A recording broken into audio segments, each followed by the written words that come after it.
Good evening. Your Majesty, Empress Farah Pahlavi, and Your Majesty's Prince Reza, Princess Yasmin, Princess Noor, Iman, and Farah, Prince Ermias Haile Saleh Selassie, and Princess Saba Saleh Selassie. Thank you for joining us.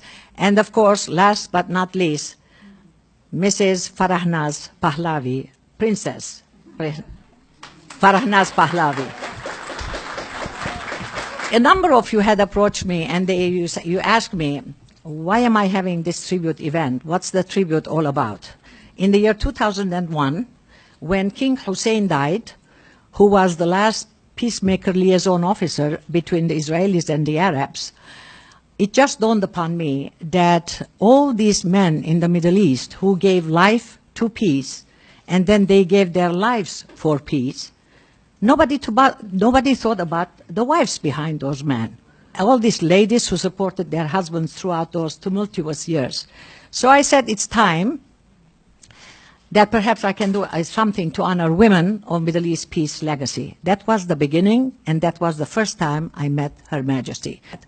That was in the year 2001. Growing up in Lebanon, every week we had this special magazine, and as a young girl, not that young, we always turned the pages to see what did Her Majesty do. Her hairstyle, her elegance, her involvement with all those charitable causes, with sick people, with young people, with the museum, with cultural life, and we were fascinated by her, by everything that she did.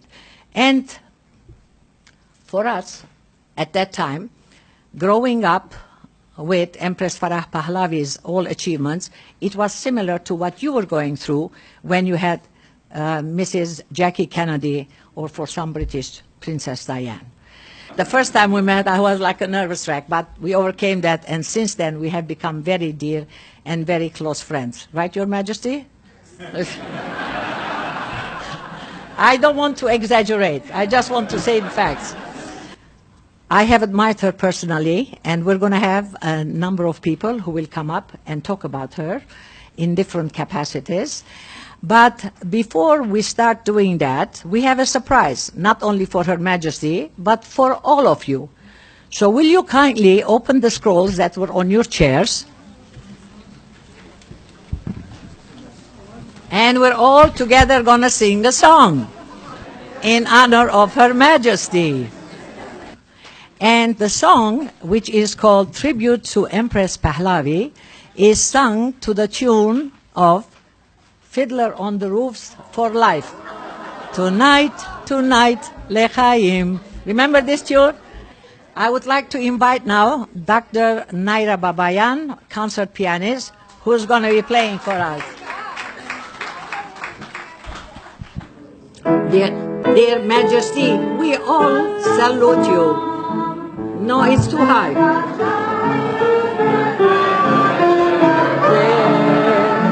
And we're thrilled to participate and help you celebrate your special tribute today.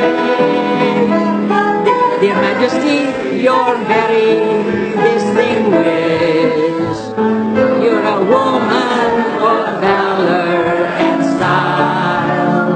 You're so skilled with the human race, charming and full of grace, always with a smile on your face. Your kids, compatriots, and family all gather around you happily, and we toast you as we stand, 'cause we know you're truly grand. Hold on, and happy, yes.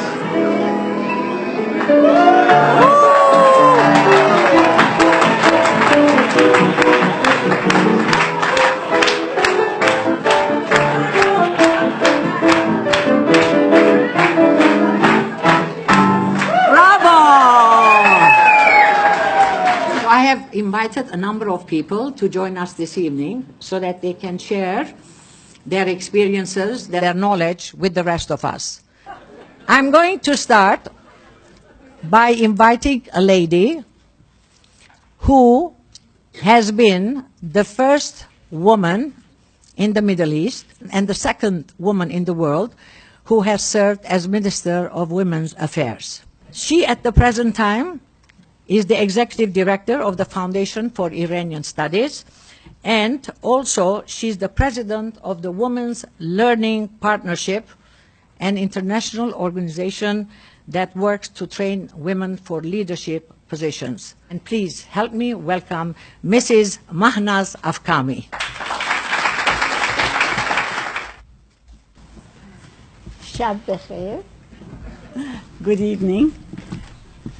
Thank you, Annie, for putting together this fantastic occasion for our Queen.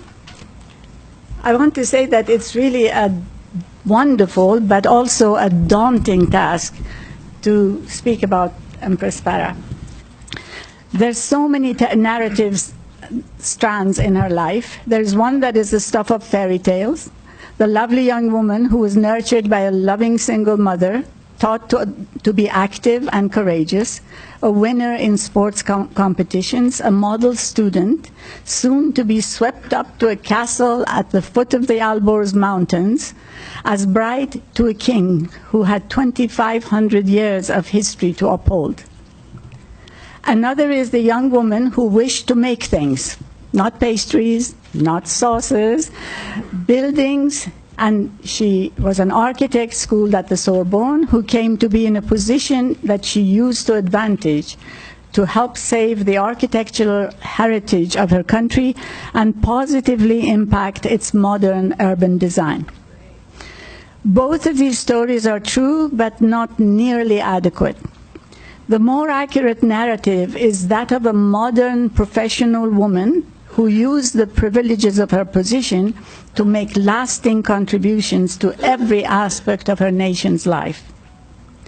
She founded and guided over 30 charitable and educational organizations, including orphanages, environmental initiatives, schools, libraries, festivals, and museums. One of the museums she founded, the Tehran Museum of Modern Art, recently opened after 30 years of being shut. It contains the greatest collection of Western modern art outside Europe and the United States. We have in this room several of the people who enjoyed her thoughtful and sustained support in her innovative and important work. Dr. Leila Diba, who helped create the Negaristan Museum, a beautiful treasure trove of Qajar art, and Dr. Feridun Allah, who founded the first national blood transfusion service. It takes volumes to describe all that Queen Farah did for her country and the impact she had on Iran as a working queen, as a role model who combined the best of our cultures and traditions of family and community cohesion with the responsibilities and contributions of a professional modern woman. I think it best to use the few minutes I have to tell you about her by giving you a few short glimpses of my own first-hand experience traveling with her throughout Iran. Imagine a small town at the edge of the desert where we sat in the mayor's living room with windows opening to the beautiful mountains in the distance. The mayor spread the blueprint on the table in front of the Queen, showing what he proposed to build at the center of the city. A huge, tall monument that dwarfed the greenery and trees around it and blocked the view of the mountains. She smiled and said, "This looks good. Perhaps it could be a little lower." The mayor penciled in a cut at the top. The Queen said, "Perhaps even a little lower." The guy cut some more. The Queen said, "This is much better. but maybe even a little more, like this. And she picked up the pencil from the table and just cut down that whole monument. And this was quite reasonable by now. The city had its view of the mountain, and the mayor never tired of describing how graciously the Queen participated in designing his monument.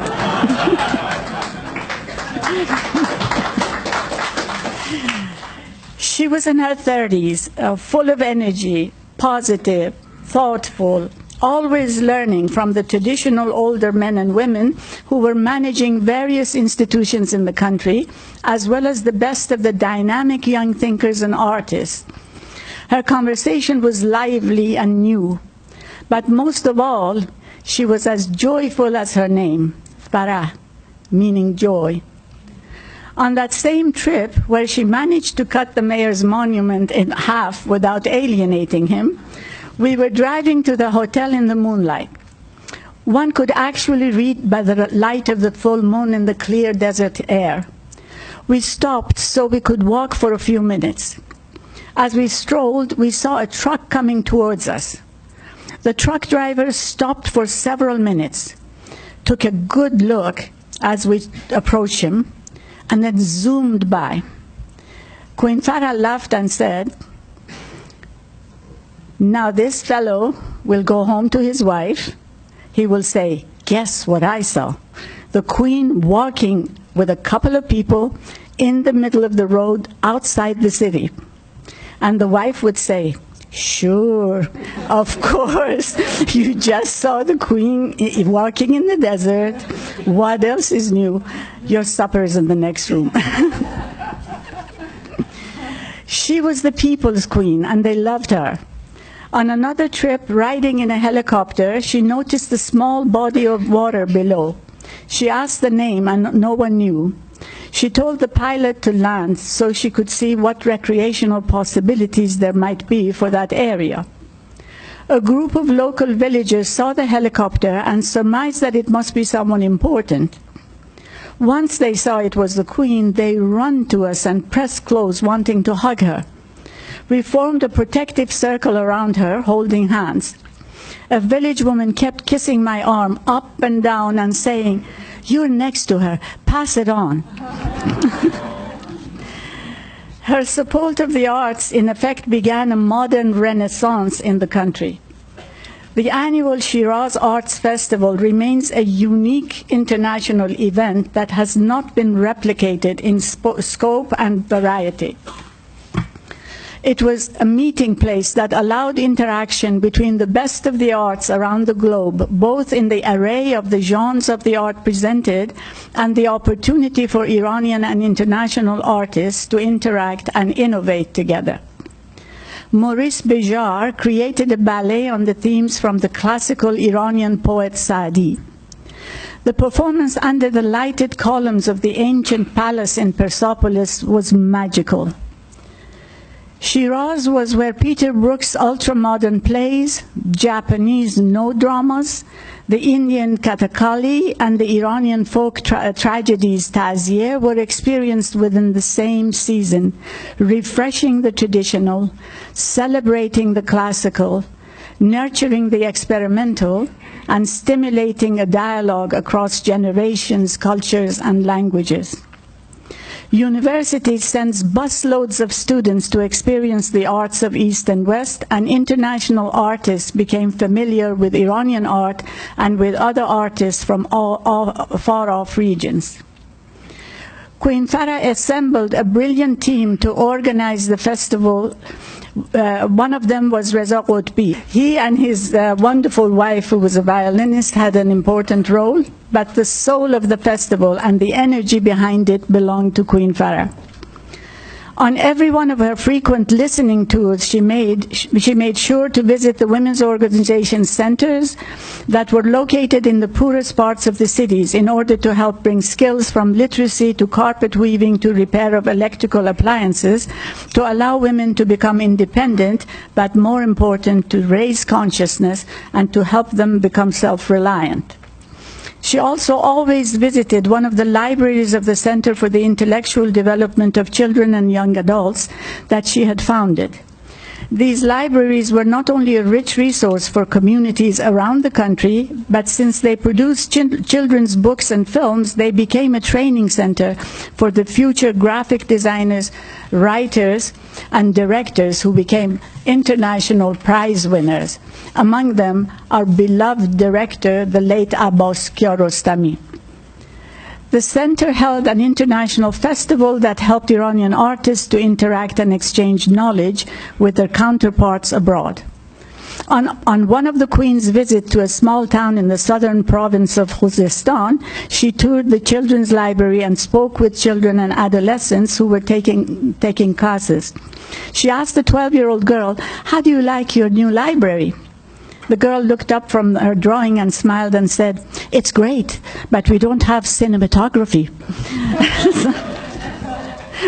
Sometimes when I think of that ambitious, brilliant young girl and imagine how the world closed in on her after the revolution and the opportunities lost to her, I remember young women like Samira Makhmalbaf, who despite all limitations became a prize-winning film director in her 20s, and a host of other artists, writers, businesswomen, and men and entrepreneurs who are overcoming horrendous obstacles to realize their talents. The Queen's work and her service based on love of her people and her country lives in these women and men decades later, as our esteemed and courageous poet Simin Behbahani has written, and I'll quote, "Let green spring burst forth, let green flora come alive, let joy, farah, fill the heart of all who are grieved by this morbid, ashen fall." Thank you, Your Majesty, for all you have done. Thank you. Thank you. It's my pleasure now to introduce Prince Reza Pahlavi. Prince, you may come step this way if you would like. Who is the eldest son and heir to the throne. For the past 37 years, Prince Reza has been working non-stop to bring about secular democracy as well as human rights in Iran. And he's been heavily involved. Yes, let's give him a round of applause. And he has not stopped doing this by working with several organizations as well as civil rights activists. Now let me introduce Princess Yasmin, the Empress's daughter-in-law. She is a beauty. I'm in love with her. She is the mother of the Empress's 3 lovely granddaughters. She's a lawyer by profession, and she is also an activist on children's issues and rights as well. And here comes the gorgeous 3 grandchildren. Princess Noor, who graduated from Georgetown University. She works and lives in New York in commercial real estate investments and developments. She is also very active with humanitarian causes, and she works with an organization called Acumen. The next daughter is Iman. Iman is a graduate from Michigan University, and she is a digital media expert, and she's working for a special account for BMW. And here comes the youngest one, Farah, named after her grandma.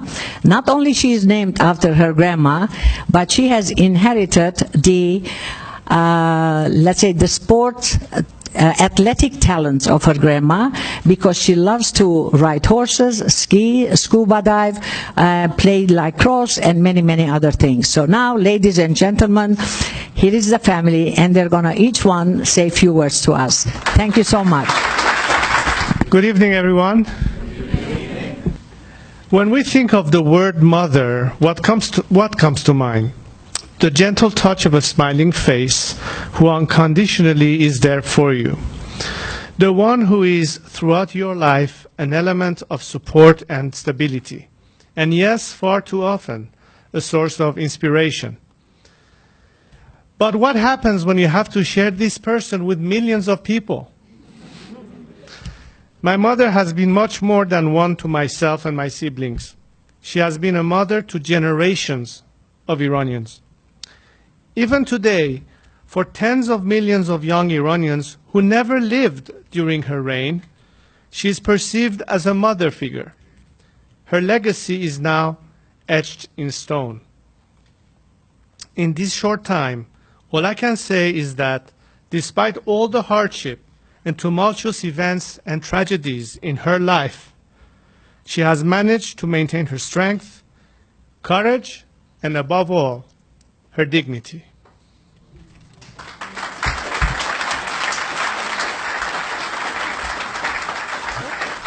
So people always ask me if I know how great my grandmother is. There are three people I genuinely believe are angels: my dad, Amefaranas, and my grandmother. When I see my dad and Ame, I often think, you are so deeply good. How could the world leave you intact? It's as though they fell out of the sky and were not wired like other humans. Having angels like this in your family with not a manipulative or bad bone in their body is a recipe for anxiety and overprotectiveness.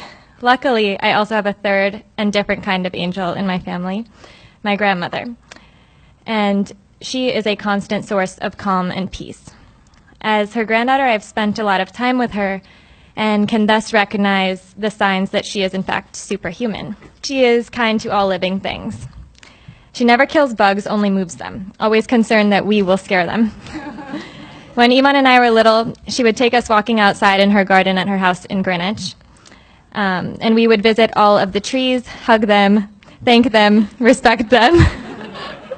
This has stayed with me. It's a really useful skill, being able to draw strength from trees.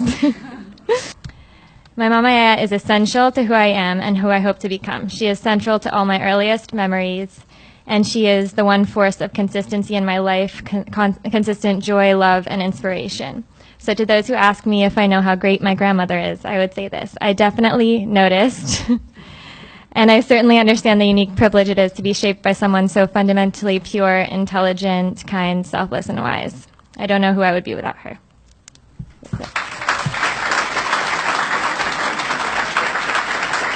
My grandma is such an inspiration to me, Noor and Farah, as she is to us all. Not only is she always there for us to lean on and to dispense her wisdom, she has also taught us by example what strength really is. She has suffered more tragedies in life upheavals than anyone I know. One would have expected her to have become bitter to life or resentful. However, as we all know, she is the complete opposite, a true example of quiet, enduring strength. She spends her days and nights getting lost in her thoughts about Iran and how to help her people find liberty and happiness. She dedicates her days to writing emails and making surprise phone calls to people who are overjoyed to hear her voice. You can tell that being in touch with her people gives her so much happiness. I remember one time in Montgomery Mall, we were stopped by a kind woman who was in tears when she saw my grandmother. Of course, my grandmother immediately embraced her, shared stories with her, and at the end agreed to basically have a photo shoot in the middle of Nordstrom's with her. Once we walked away, I asked her if it bothered her when she gets stopped by people in public. And immediately she looked back and said, "Absolutely not. This gives me the most joy in life and gives me the energy to keep going." My grandma represents grace, humility, empathy, dignity like no one else in the world. She really is my biggest role model in every way, and I can't imagine where I'd be without all her love and caring attention through life. I became a part of your family at the age of 17. I've therefore had the good fortune and privilege to have had you as a mother figure for over 31 years. I could speak for hours about what you have meant to me, but of course this forum doesn't allow for that.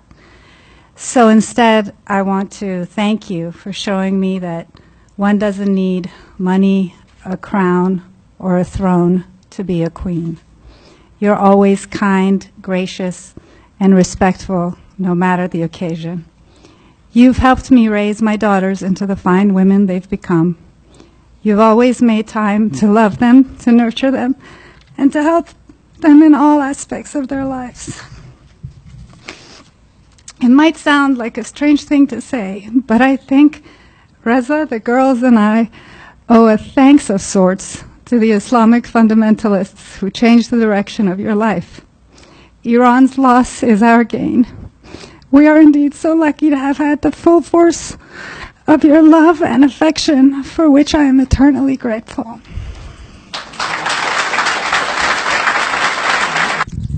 Reza, Yasmin, Noor, Iman, and Farah, your stories, your remarks were so moving, so from the bottom of your heart. Thank you very much for letting us into your lives and sharing with us your love and everything that you have learned from your grandma. I also wanted to invite an expat Iranian. Her name is Nazanin Bonyadi. Some of you may know her. She was born during the revolution, and her parents moved to London and then to the States. She is an activist as well as a British-American actress. She is also with Amnesty International, so I would like to invite Ms. Nazanin Bonyadi to share with us her experiences of growing up in the United States as an expat. As a woman, as an artist, as an activist, and as an Iranian, I have many reasons to feel indebted to the Empress Farah Pahlavi. As a fan of Abbas Kiarostami, I was moved to learn that long before he became Iran's first world-renowned filmmaker, he got his start at Qanun, a government-funded organization created by the Empress to encourage the intellectual development of children and young adults. The Empress supported young directors at the Qanun, at times protecting them from censors and government bureaucrats. Kiarostami was among several directors and filmmakers whose early careers benefited from her patronage. Later, the Qanun became their refuge during the dark years of the early revolutionary period. It left me wondering how many other countless young Iranians whose names we'll never know, but whose lives were forever changed by her leadership. Even though she's thousands of miles away from her country, she continues to be a source of light for Iran and a beacon of hope and inspiration for Iranians. I want to close by thanking you for your strength, for your resilience, for your humility, for your dignity, and your unwavering love for your people. You will forever be the queen of our hearts. Thank you.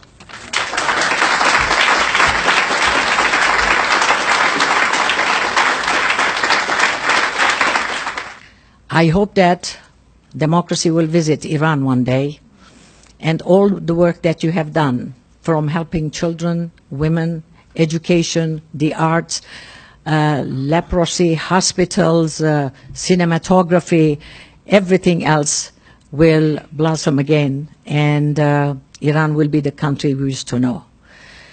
At this time, I have a small presentation to you. May I? I would like to read the message. Your Majesty, Empress Farah Pahlavi, we salute you for your lifelong commitments and achievements improving the lives of your people.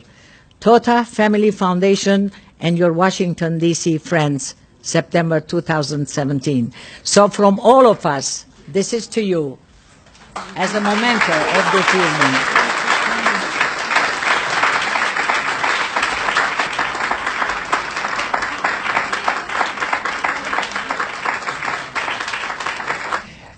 Annie, I don't know how to thank you for your friendship, for your kindness, and this tribute to me, and for having gathered such a wonderful people and friends.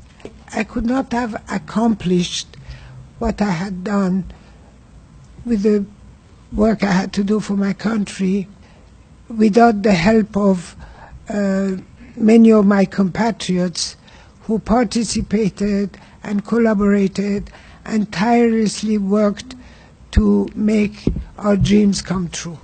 I was blessed to have the support of my husband, and also he always encouraged me in my endeavors. There were long hours of hard work, studying and planning, and to make many of our goals come to reality. I really am touched by your tribute, and by your friendship, by your kindness.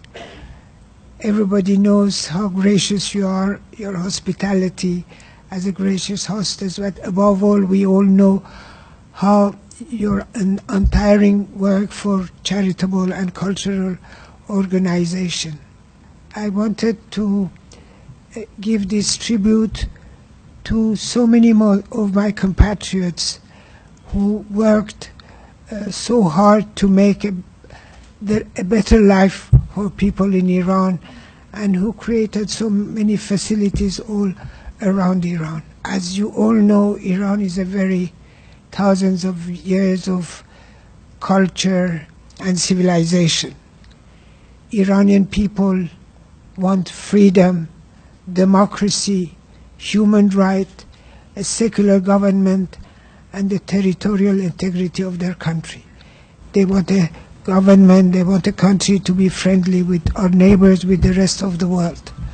In my country, light will overcome the darkness, and Iran will rise from her ashes.